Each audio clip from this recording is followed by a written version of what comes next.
Breaking news. Drama! Yes, drama when it comes to Manchester United. It's all kicking off. Man United won't break the bank for him. And if Man United won't break the bank for him, they've got other targets.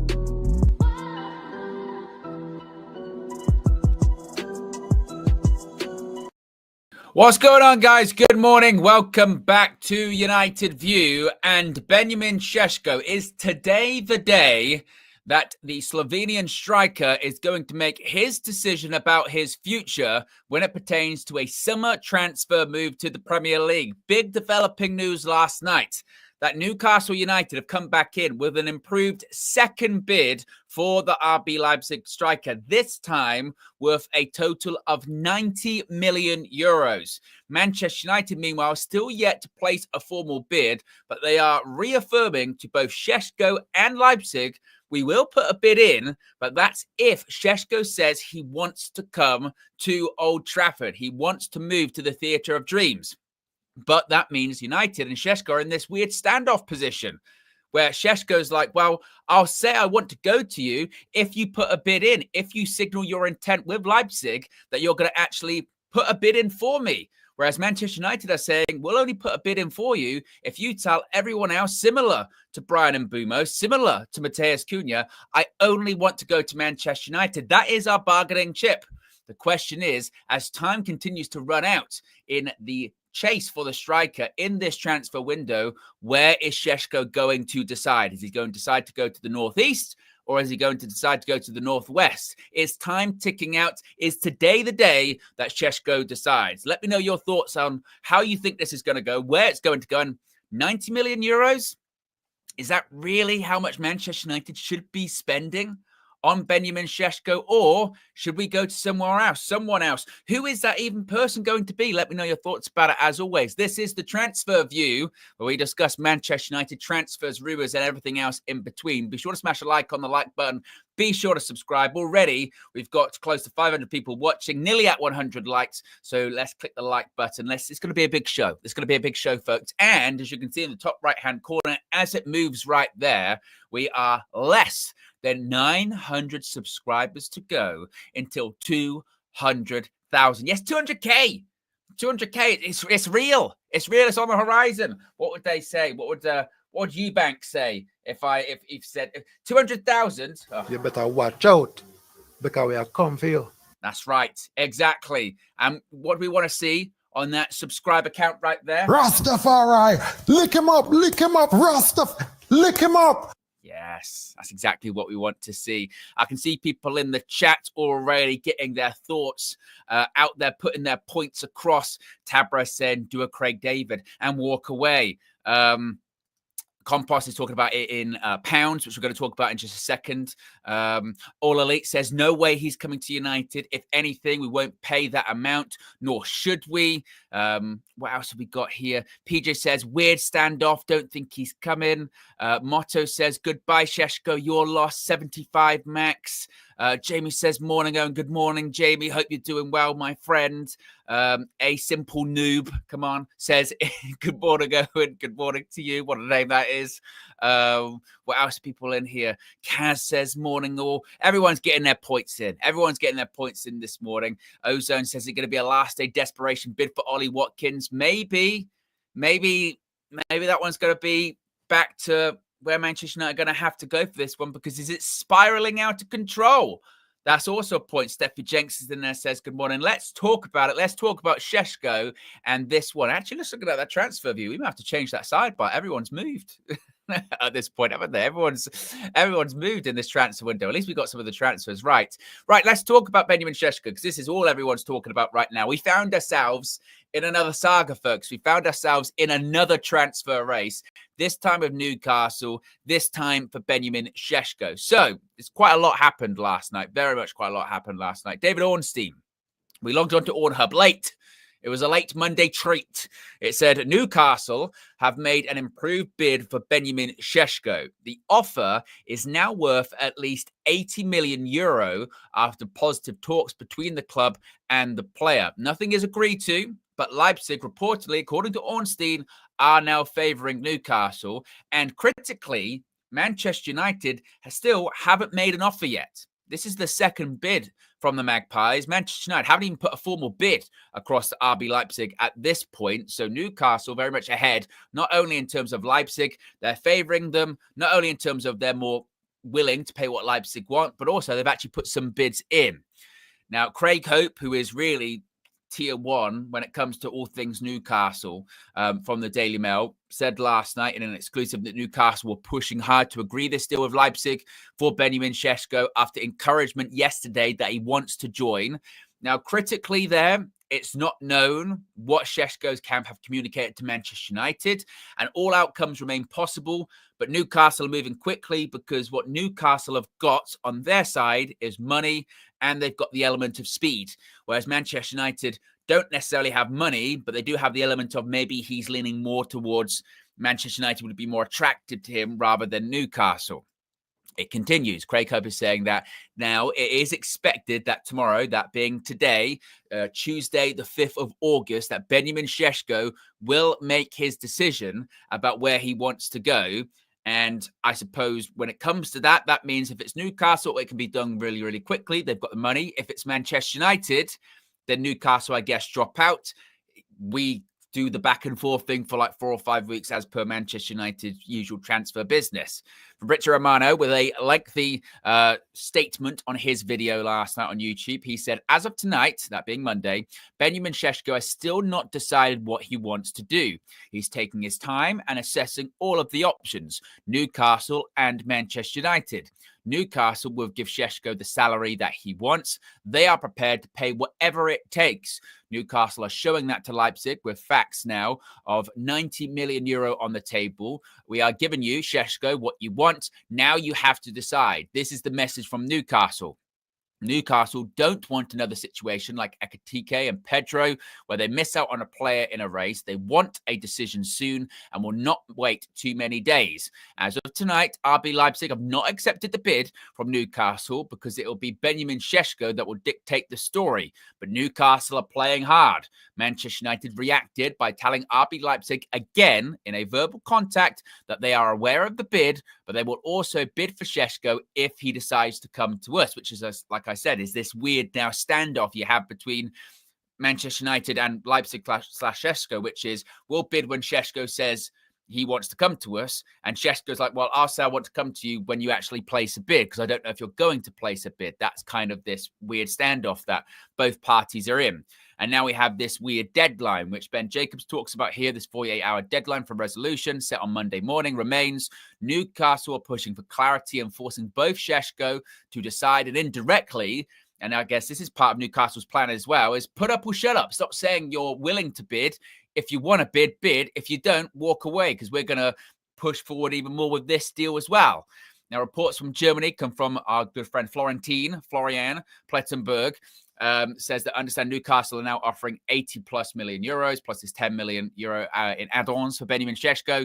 Newcastle are pushing hard. They are increasing the intensity, but the player has yet to make this final decision. Manchester United remain keen on signing him. It is said that both clubs are battling for his final yes. Plettenberg also said, once again, reaffirmed that number. Tuesday, today could be decisive. Newcastle want a decision, but Sesko has not communicated his choice yet. Manchester United are still there. Romano once again telling the details of this new bid that Manchester United have once again confirmed that they do want the player. Newcastle, though, are confident of reaching this agreement with Leipzig. This improved bid is over 90 million euros. Newcastle are pushing for this quick answer from Sesko. It's not a saga they want to drag beyond a matter of days, but there's no formal bid from Manchester United as of right now. So there's a lot there. One thing I do agree on with Newcastle is I don't want a saga either. We're pretty sagaed out when it comes to all of these transfers. This is always the case with Manchester United. We get into these sagas over and over and over again.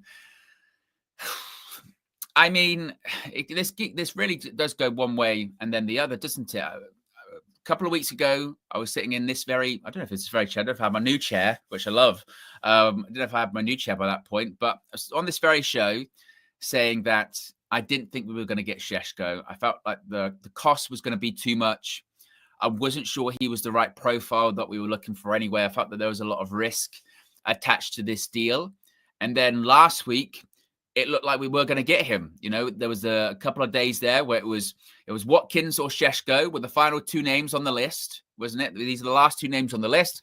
24 hours later, Watkins off the list. It's only Benjamin Sesko. He's the primary number one transfer target that Manchester United are looking for when it pertains to a striker.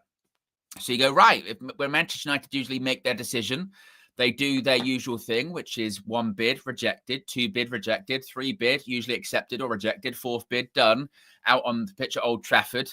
By the time the last preseason game comes around, which is this weekend against Fiorentina, holds up the shirt. Welcome, Benjamin Sesko. Probably has his first game after the international break, because that's how it works every year with Manchester United.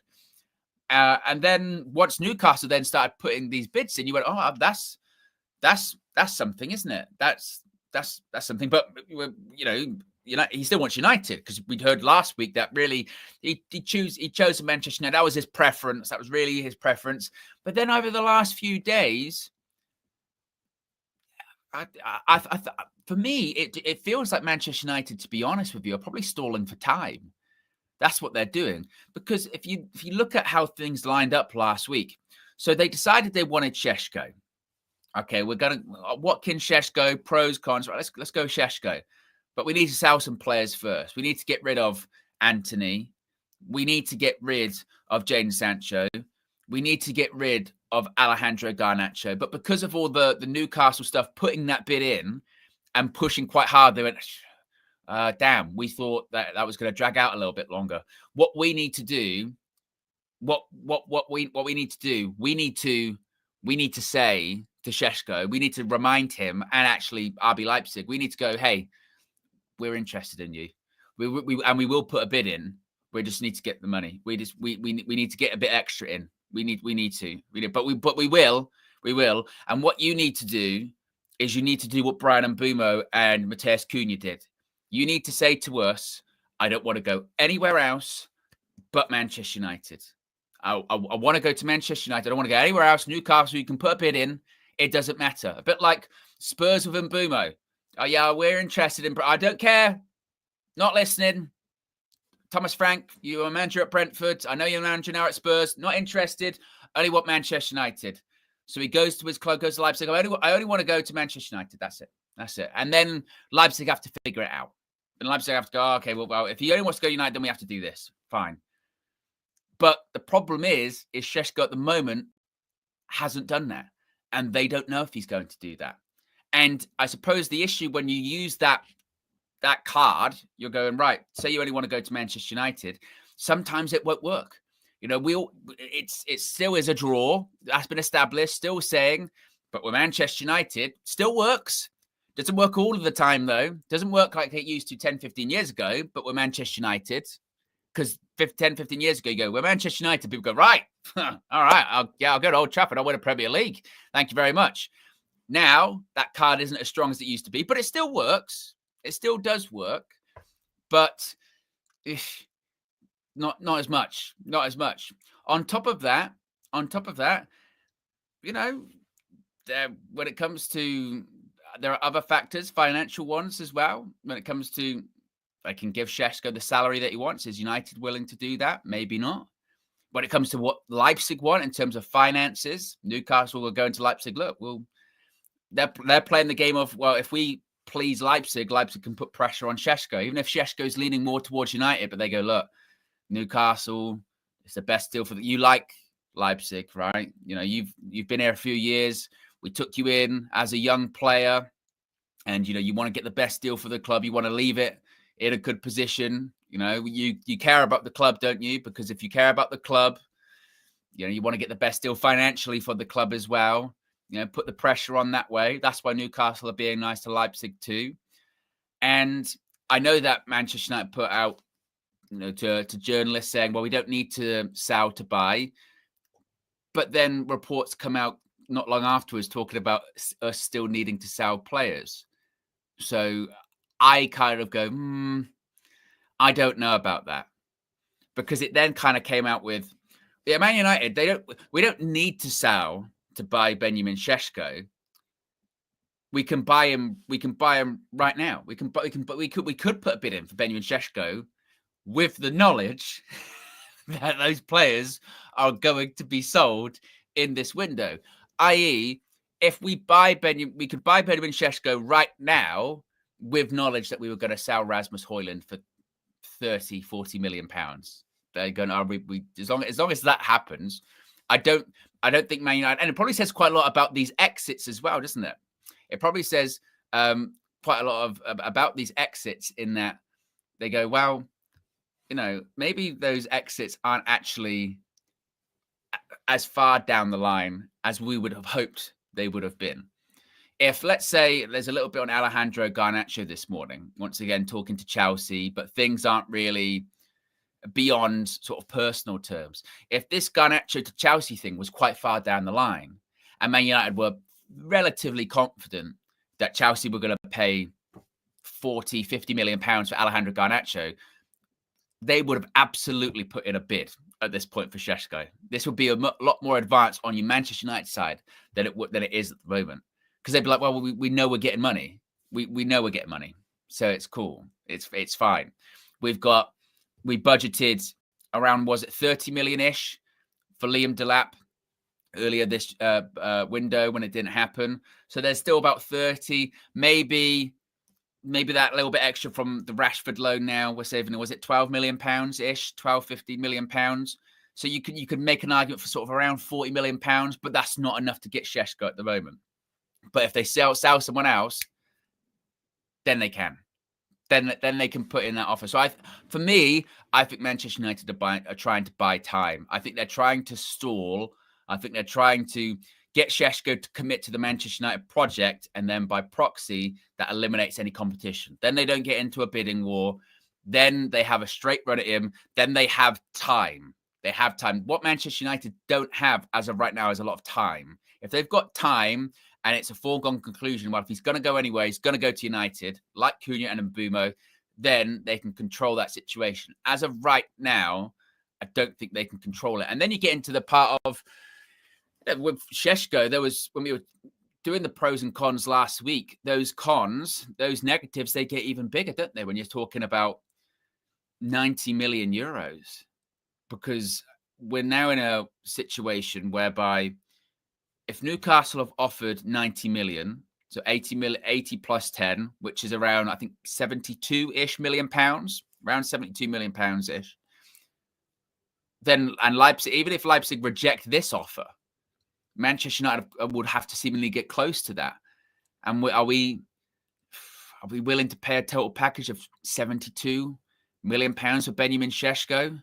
That's a lot of money for a striker that we're still saying is young. We're still saying that there could be a higher ceiling, but we're saying that, statistics, numbers, I don't know. And that's a lot. That's a lot of money. And now you're getting into this Ollie Watkins one. We go, look, that Watkins for around 40 million pounds. That doesn't look too bad, does it? With Premier League proven, ready-made, ready to go right now. Got huge amounts of goals in the Premier League in the last 3 or 4 seasons, plus assists. We watched the game at the weekend as well, and we're saying that we really need that end product. We really need that end product, that ready to go. If anything, I would circle back. I would circle back to the Ollie Watkins one.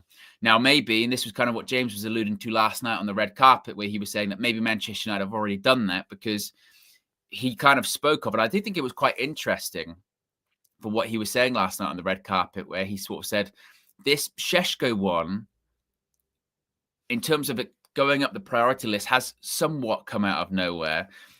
We've scouted him for like 3 or 4 seasons or something. And like KG mentions, a couple, like last year, he was one of the top striker targets. And the fact that I do the whole, I got it wrong, but the Benjamin Sesko thing, the fact that I could do the whole Benjamin Sesko, where is my Benjamin Sesko sound? Benjamin Sesko. The fact that I could do that, with the Sesko thing, is because we've been chasing him for a couple of years. That's why. But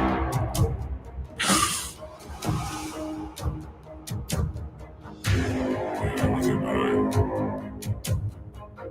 I'm not sure. Am I still deep now? Am I still deep now? Am I actually? There you go. Okay. Do you know what it was? Because I pressed the middle one, and then it turned into a microphone. Damn. Fucking reckless! That's fucking reckless! You're gonna get me yellow. Soundboard, man. Do you know what? I was looking at it, I was thinking, I was going, what color? Because when you press it, a color goes off. And I thought, what color is it usually when it's off? Because I was like, which one is that? I tell you what, can't be trusted, can I? Can't be trusted. That, you know what that is? It's a bit of a... It's a girl wallet to the British, and you don't know already, see a me, it's a red flag. And right now, when you don't support Manchester United, red flag. If you support Liverpool, Arsenal, Man City, Chelsea, or any other side, red flag. You don't know we're going to big up Flex, KG, Owen, and the whole crew. And if you don't support them, red flag. Right now, if you don't follow and subscribe to the United View fan page, red flag. Right now, if you think we are come 15th again this season, red flag. If you don't think we are coming at the top 5 this season, red flag. I mean, if you tell you we say Man United, anything after that, red flag. Make certain you follow me on TikTok, Instagram, and all platforms at Wallet to the British. Manchester United or else, red flag.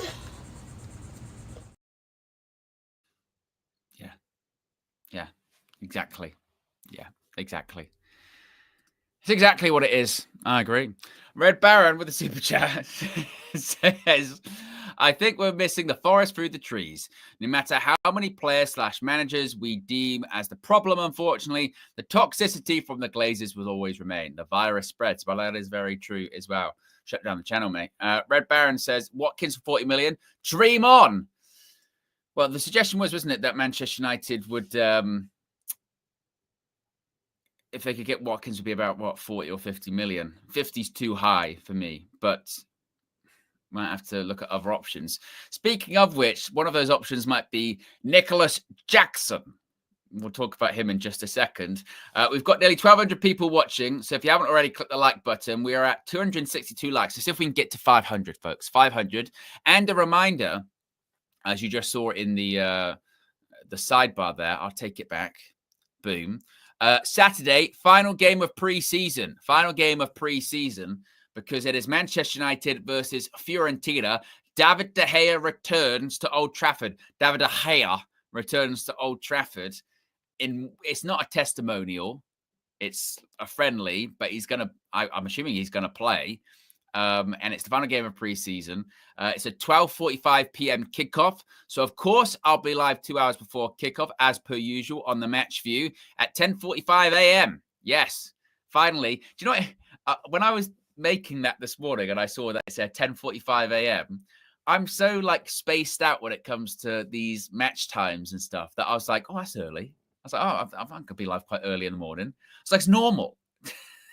It's normal. Normal times, yes. So we'll be back to normal times. We'll be back to the regularly scheduled time zones this weekend for Manchester United versus Fiorentina. So we'll be covering that one as well, as per usual. I'll be on the Match View. I'll have some guests with me, as per, and hopefully we're watching Manchester United stay undefeated in pre-season. It's kind of wild, actually, when you think about it, that we are so still very prickly, rightfully so, I guess, after last season, but we're still so very prickly because when you think about this preseason, we haven't lost a game. We've played 4 matches so far. We've won 2. We've drawn 2. That was a really bad 0-0 against Leeds in Sweden, which was a rough watch. Then 2 actually really positive performances against West Ham and against Bournemouth. Then Everton, probably worst performance of the tour, but parts were okay. Second half was really, really poor. I think we only played well for about 20 minutes, really, in the whole game. But that performance was still better than the Leeds one. Not that the Leeds one was difficult to beat, but still undefeated in pre-season. And it's very much like, this is so negative. We're negative. And I think we're still very tense, aren't we? It's still very tense. It's still very, very thin ice at the moment with United. I think that, and I would go back to, and I'm interested to know what you guys think in the chat with this. Just going into the season, what are we really expecting? What are we really looking for? What do we hope happens realistically? I mean, forget, we're going to win the league and we're going to, all that stuff. What realistically do we think is going to happen this season? Where are we going to be in and about? Or what should we be looking for? Should we be aiming for those Champions League spots that are top 5? Should we be aiming just get back into Europe, whatever competition that is? So if it's Europa, look, it's Europa, then we'll take it. So sort of 7th and upwards, into Europa Conference League or Europa League, something like that. I think that's if I was establishing my expectations, I'd probably say, it's probably about 7th or 8th upwards, which is obviously crazy to say for Manchester United, but that's kind of where we're at, isn't it? We're sort of 7th, 6th, aim for that and just build, just keep trying to build. So with that in mind, the performances we've seen so far this season, I'd say we're about in and around that. Maybe. If you can get a striker in, or even if we didn't get a striker in, but we got a midfielder and a keeper. I don't even think we're going to get a keeper at this point, but we got a midfielder. I would say sort of around 7th, 6th. Looking at that pre-season performances in and around that, maybe. It's one game a week. It's definitely like what people are saying here in the chat. Ryan says top 6 would be the dream. Pyramid Scheme says 9th or 10th at best. These men stink. Steffi says a top 10, end of it. No worries about European games. Thereafter either. 8th, 7th or 5th is Nikhil. PJ says 7th minimum. Imran says 1 game a week's top 5. Simon McGill said it's top half. Lil Yo-Yo said I have to aim to get in the Europa League minimum. We got to get Europe 8th. Tabrez going with 7th with the current squad 7th, 8th. So I think a lot of some people are going maybe the upper. It feels like if we're going to then judge that, it's a lot of people I think are thinking between sort of 7th/8th, whatever is the bottom to get in Europe, a European competition, and sort of 4th or 5th. So those kind of spots are sort of what people are kind of looking at. And I would say that's probably about right. I would say that's probably about, in terms of what we should be looking for, is about that barometer. If we ended up finishing 5th or 4th, I would be pleasantly surprised. I'd be like, well, I didn't see that coming. I think we might end up being like 7th, 6th, something in and around that, which might be again. But this is judging on what we've got right now. We still might have extra signings come in. If we get extra signings come in, could be a little bit different. But we still need more. Now, in terms of strikers, Alex Crook from Talk Sports reporting this morning that Nicholas Jackson, once again, which we've heard for the last several weeks, has been offered to Manchester United in addition to Newcastle and AC Milan. Chelsea want around £80 million, but could be open with a loan with an obligation to buy. £80 million. Criminal. We are. If we're. No, wait a minute. Wait. If we're not going to spend £72 million all in on Benjamin Sesko, we are not going to do a deal for £80 million for Nicholas Jackson. Obviously. So that one is a no-go, isn't it? That's a no-go. That is not happening. £80 million, Nicholas Jackson. Red flag. Loan with an obligation to buy, maybe, in the same way that it was an obligation for Jadon Sancho to go to Chelsea. That's what Manchester United should do. If we even end up, I mean, Nicholas Jackson in a Manchester United shirt is just alarming anyway, really. That's quite concerning. But as a stopgap for one season, for a season of like, let's just get a striker in for a season, on loan, we have an obligation to buy. Sure, yeah. Do an obligation to buy. Just same obligation that Jadon Sancho had at Stamford Bridge. And because Jadon Sancho right now is a Chelsea player, isn't he? Oh, wait, no, he isn't. No, he's not. Jadon Sancho's not a Chelsea player at the moment. He had an obligation to go there, but actually, obligation didn't exist. So no problem. But still, the problem is that he's a striker who can't score. Well, he can't finish. And actually, one thing we have been quite good at in this pre-season is we've been quite clinical in front of goal, haven't we? When we've been getting chances, more often than not, we've been scoring one-on-one chances, putting the ball in the back of the net. I'm not sure I'm into that for Nicholas Jackson. We played a lot more in the transition than we had before, so he could do that. He's quick, but £80 million, absolutely no chance. Not even really worth discussing all that much, to be honest with you. 80 million quid. What a crock of shit. This is a bit of an interesting one. Is it worth pressing the button here, Owen? I'll press it because Breaking news. Could be a bit of fundraising here.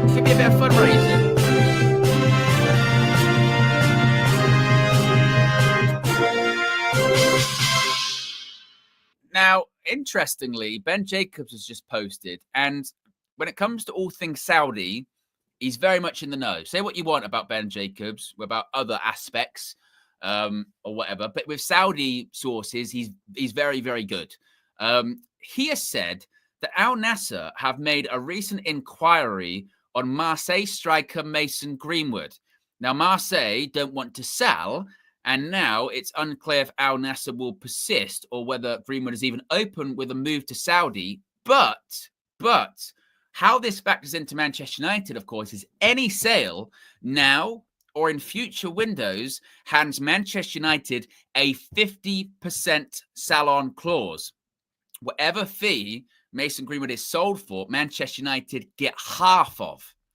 Now, if Marseille don't want to sell, that would suggest that Al Nassr would have to put in a big offer to tempt them. But Al Nassr have a lot of money. They're a Saudi PIF side. For instance, if they put a bid in, let's say for, I don't know, let's say they go, we want Mason Greenwood for, we'll pay 50 million for him. We get 25 million, which is more than we'll get for an entire Jadon Sancho deal in terms of a transfer fee. So that might be something to watch. Over the next couple of days, because that could be the difference between Manchester United signing a Sesko or signing an Ollie Watkins or signing something like that.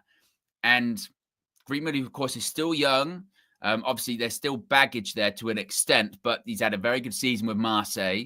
He's had a couple of good seasons sort of out of the spotlight, out of the scrutiny when it comes to being at Getafe and being at Marseille. So that is something that could end up benefiting United there. So watch that one. Interestingly. Also a bit of an update here from Jan Agerflortov, who's just posted, subject Ari Sesko. Fresh updates from Leipzig this morning. The club still expects Manchester United to submit a bid. The key questions now are, is this just a tactic to buy more time, which is what I was talking about previously, or are they trying to pressure Newcastle into raising their offer even further? Don't forget, Newcastle's deadline expires today. So this Sesko thing, there is going to be, the way I look at this now then, with this Sesko thing, today there's going to be a big development one way or the other. Newcastle have a deadline today. So either we get to the end of today and Newcastle are like, right, he wants to join us. We're going to close this deal. Here we go. Romano's going. He said yes. He said yes to us. And he's going to go to St. James's Park. He's going to the northeast.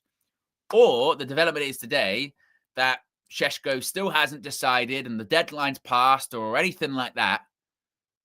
And then that leaves that Newcastle go, right, we're walking away then. Craig David sentence, like Tabra said earlier. Well, I'm walking away. We'll find someone else. We can't wait around. We'll go spend our money elsewhere. And like Jarl Flugtorf is basically saying there, the question is, with Leipzig expecting a bid from United, is it United's attempt to buy more time because we need to sell players? We need to find the funds somewhere. So are we going? Yep, we will. We're just waiting for Sesko to say he wants to join us. We will bid though. We will bid as soon as he says he wants to join us. We'll bid. So don't worry about it. You got a bid today though. Yeah. But until when he says yes, we will bid. It's not right. He hasn't said yes yet. Yeah, has he? So anyone really? So we'll keep going about our business. Oh, fucking hurry up! Oh, Sancho, Salim. Anthony, anything? Garnacho, informal talks. God, speed up. Yeah, we will.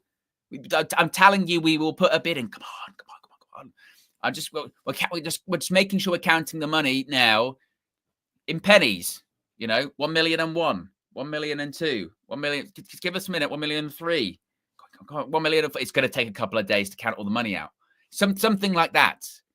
Is that what they're just doing at the moment? Or and Leipzig trying to just get even more money out of Newcastle, maybe. But either way, Newcastle have got this deadline on Sesko of make your mind up today. What are you going to do today? Have you got to decide you want to come to us in the northeast or don't you? And Manchester United are hoping, I guess, that he says, no, I want to go to Man United, and then everyone else is eliminated from the race. So we're going to find out today. We're going to find out what happens. Where are we at in terms of super chats? Right, Tavislav, big up Tavislav. I haven't seen you in ages. Member, moderator, member for 37 months. Appreciate 37 months to support Tavislav. Says, honestly, believing Sesko is coming is a red flag for me. Red flag. And paying a fee of around 70 million is also a red flag for me. Oh, again, too. Red flag. When are the next stadium picks coming? And a third one. Red flag. It does that whole thing with the red flag. Oh, is that rain? Can you hear that? How much is raining? I didn't do a weather update today. We're in storms right now. Hope everyone in the UK that was affected by the storms yesterday stayed safe. If you're in the north, there were yellow and amber weather warnings. It was horrible. I went out into my. This is the truth. I'll tell you this, folks. I went out into my garden yesterday. I was putting out the rubbish. I went out into my garden, went down this little alleyway thing, and all my garden furniture. It was all over the garden. It got blown over. It was everywhere. I was like, oh shit! I didn't even hear it. It's all over the garden. I was like, crap. Yeah. So stay safe. Red Baron with the super chat here says, I think Vavel is pushing Sesko. Well, yeah, that was it was reported, wasn't it, that Vavel was heavily pushing the Sesko one. It was Amarim reportedly was looking at Watkins that he was pushing towards, and then might have been Vavel that was really pushing the Sesko one, which would make sense. He signed him a couple of times before, obviously he got links to the Red Bull organization with Leipzig and also with RB Salzburg as well. Knows the player very well. So all of those questions that Ruben might have about him, I'm sure Vavel can answer. But then I would suppose those people around that table, around that boardroom table, they must be looking at him at the moment going, Newcastle, though, they're interested. So how's that happening? Are you speaking to Sesko? Is he considering going to Newcastle? Because some people are saying he is considering. What are you doing about that then? So I wonder what the pushback internally would be on Vavel if he ends up going to Newcastle and Man United got caught on a bit of a wild goose chase there would that reflect badly on him? Would they be looking around going, I thought you said he was going to join us. I thought, would Ruben go, oh, I guess we better get Ollie Watkins then, which is what I was saying from the first place, really. Would that be kind of the situation between those lot? Terence with the super chat says, I would focus more on getting a new goalkeeper than getting a striker. Back the team through thick and thin, but I don't want another season of Onana or Altai. Look, I mean, this is something that a lot of people have been saying. I'll throw I myself have said it, that I know that watching the game against Everton, certainly you could make the discussion and argument about, we just need that focal point. We need that striker. You saw when Mateus Cunha was a bit further forward, he didn't look most comfortable. And Mbumo, when he was furthest forward, didn't look more comfortable. They're better when they're dropping a bit deeper, getting involved, linking up play with Bruno or linking up play with Ahmad on the right or Dorgu on the left. That's why Man United look their fluid best. And they still need that striker. But I think there is a really good argument to be made that if we don't get a striker and we do have some money left over that we budgeted to get a striker, spend it. You could split that on getting a goalkeeper and a midfielder. And they don't even have to be the best. It doesn't even have to be the best striker. It don't have to be the best goalkeeper. It just needs to be better than what we've got. And that's not hard. That's not difficult. With the goalkeeper, how many times have I said this? You can go and get a 10, 15 million pound goalkeeper and it will be better than what we've got. If it was go and get a goalkeeper that was in his 30s, who cares about age? What in 5 years' time we're going to be going for another goalkeeper? All right, no problem. no problem at all. Not an issue. We signed Edwin van der Sar, who is a freak. Not every sign is going to be like Edwin van der Sar, by the way. But we signed Edwin van der Sar when he's 36. He then won every trophy in football possible for an English club. FA Cup, League Cup, Premier League multiple times, Champions League, easy. No problem. He didn't win the FA Cup, actually. It was 2003. There's one cup he didn't get, was FA Cup. But not bad. Not bad. Well, we're nitpicking going, well, FA Cup or not. You get my point. And he broke the world record for consecutive clean sheets, times without conceding a goal. Unbelievable.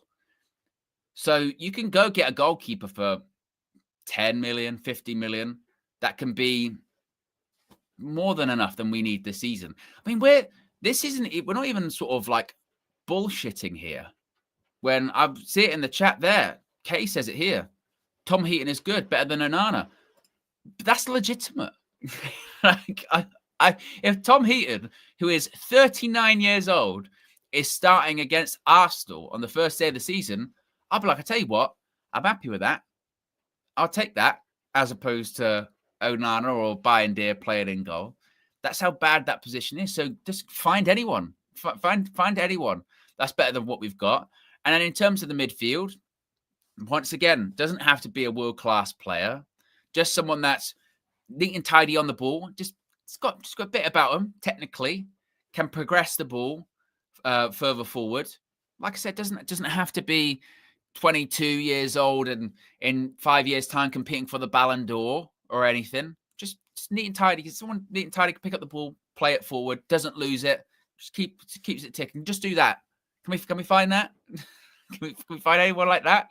Because those two players who could be like average, an average goalkeeper and an average technical midfielder would legitimately improve our team, because we are so our quality level at that point is so low in those positions.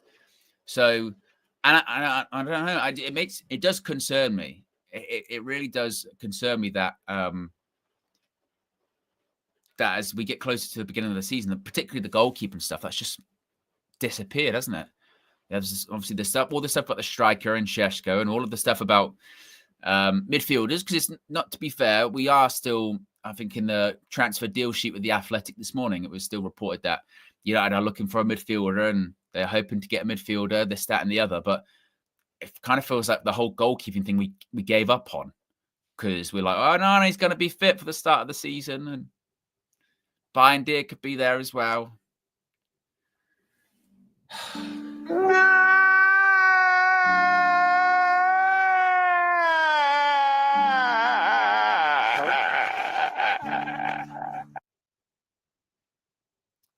just don't know if I can. I don't know if I can. I don't know if I can just do another season of Onan's.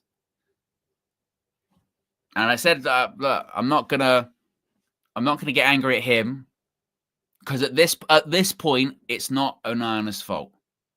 It's not. It's now Manchester United's fault. It's now our fault. We're not our fault, the fans. We can't really do anything about it. But it's like Manchester United's fault. We've got 2 years worth of a sample size now with Onana. He will make mistakes. Not like every goalkeeper. Every goalkeeper makes mistakes, Owen. And every goalkeeper will make mistakes this coming season. Who's the best goalkeeper in the league? Alisson, right? We say Alisson's the best goalkeeper in the league. He'll make a mistake this season. He'll make a couple. Everyone does. Everyone does. But not like Andre. Not like Andre. And even the mistakes that aren't mistakes, it's those ones as well. And do you know what really was alarming in that game against Everton a couple of days ago? It was that free kick, Bayern parried it out, school of Onana, parry it out straight to a player. Straight to player. And again, they're not classified as mistakes. They're classified as saves. So what about even the ones that aren't even registered as mistakes? What about the ones that they don't even count? Because that's when people bring up those things. They're like, well, according to actually these statistics here, there were several other goalkeepers that made more mistakes than Andre Onana in the Premier League last year. So actually, he's not the goalkeeper with the most errors. Actually, it's actually somebody else. So get off Andre Onana's back, and you go, yes, but that one didn't count as a mistake. It's stuff like that, or stuff where he parries it into danger, or goes out to punch it and it goes to the edge of the box, but it's a shitty punch. Or ones where it's in the middle of the goal and he dives out the way. They don't count as mistakes, but you watch it.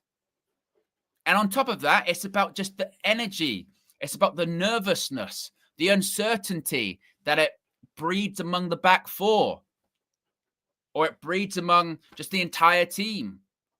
That intangible feeling, you can't quite explain it. And Altay has the same thing about him as well. So he's involved in it too. That intangible, you can't really describe what it is, but it's a feeling of just about to, I feel like something bad's going to happen. It's like, I know, Peter Parker, when his hairs go up on his arm and he gets a spidey sense. Or it's like in the cartoons where it's all that, and you go, my spider senses are tingling. And you go, what's going to happen? You go, I don't know when. I feel quite soon. I don't know how, but the goalkeeper's going to fuck up in a minute. And I'm not sure. That's what because they make you feel like that. They turn us into someone that's been bitten by a radioactive spider. They give us spidey senses. It's like I said, Peter Tingle, pending doom, that just feeling something bad's going to happen. That kind of just that. You just go, something bad's going to happen. we turn into, these goalkeepers have turned us into Raven Baxter from That's So Raven.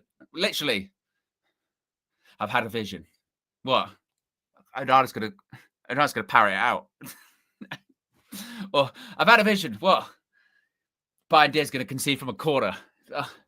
Really? Yeah. That's what we are. This sort of primordial, I can't even explain it. Just evolutionary, that feeling of there's some kind of predator nearby. The sixth sense. I see dead people. We've gone full Bruce Willis. I don't know. Just goalkeepers, man. Who would be one? It turns us into clairvoyant. We start reading tarot cards. I've turned this one over. Oh, it's the Bayern card. What is it? It's a goalkeeper sitting on his ass with loads of footballs in the goal. Damn, bloody Bayern card and the Onana card. What's worse next to it? Oh God, I've drawn the Bayern and the Onana card. Oh God, what does that card mean? I don't want to know. I don't want to know what that card means. Take it back. Can you shuffle them again? Well, we only got three. We only got 3 cards actually. It's the Bayern Deer card, it's the Onana card, or it's the Heaton card. Which one? Which one do you want to go with? Which one do you want to go with? They all, it all means different ones. I don't know. Oh, Man United. Anyway, guys, how many likes are we currently at? We're 5 likes away from 400 likes. If you haven't already, click the like button. And be sure to subscribe as well. Where are we at? We're, 21 subscribers away from 199,200. So we're just over 800 away from 200K. Nearly, they're getting closer, folks. Getting closer, folks. And before you ask, I don't know what we're going to be doing for 200K. I'm pretty sure the other day on Trinity, did we get Flex to agree to that he was going to eat the hot chip at 200K? I forget if he actually said that.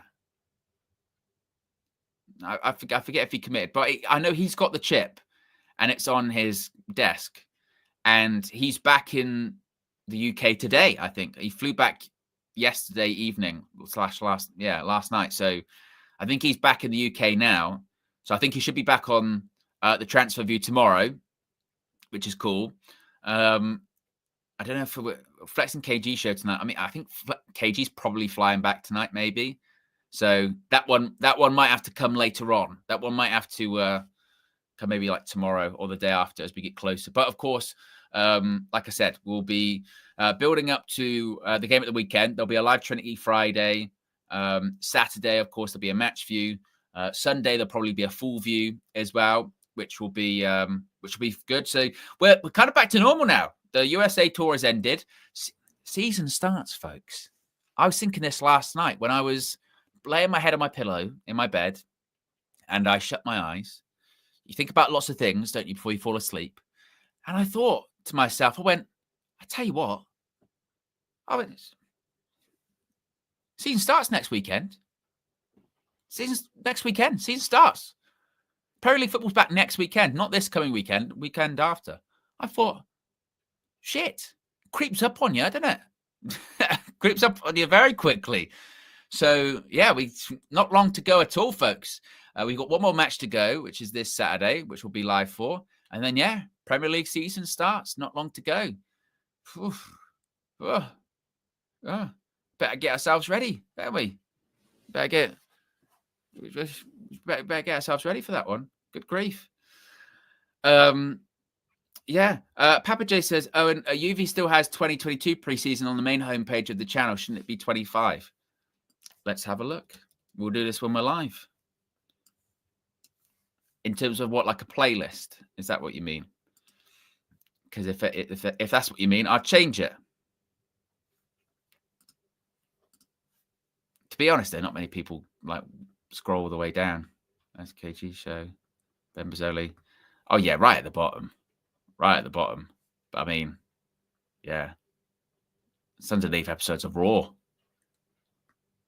Bloody hell. And then under that it's a playlist. I don't even know if we put anything in this playlist anymore. Man United news update. Last thing there was there, like it was over a year ago. The future is bright, and a picture of Cobby. Might be a while ago. Might be from a while ago, that one. Well, we'll change it. We'll change it. Anyway, guys, appreciate everyone for tuning in this morning. Can I redirect to anyone? Is anyone live? Let me check. It's always good to spread the love around. Keep people growing. That's what I love about the UV as well. I mentioned this the other day, is that we've got so many just like extended members of the family at this point, but they're never live at this time of the morning that I can send people to. They've got to remember. Oh, actually, yeah, you can stay here because there's a vlog. I forgot about that. There's a coming up next. Actually, I should probably wrap up the show very quickly. There's a vlog. If you wanted a vlog of Chicago, you've got one.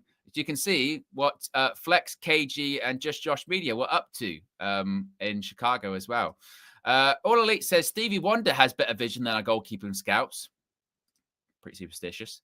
Red Baron says, I was completely wrong for defending Onana for the Forest goal against us. I was completely in defensive mode for Onana, and now I've put aside my bias. Well, you're a big man there, Red Baron. I'm glad you have. I'm glad you have, because that was disgraceful that day. I go back to that day when people were defending that goal against Forest over Nana, going, look, the ball swerved. That was a low point. That was a low point. But merging those two super chats together, sorry doesn't seem to be the hardest word for Red Baron. And on that note, I'll end it. Stay tuned for the vlog. It's coming up shortly. I'm out of here.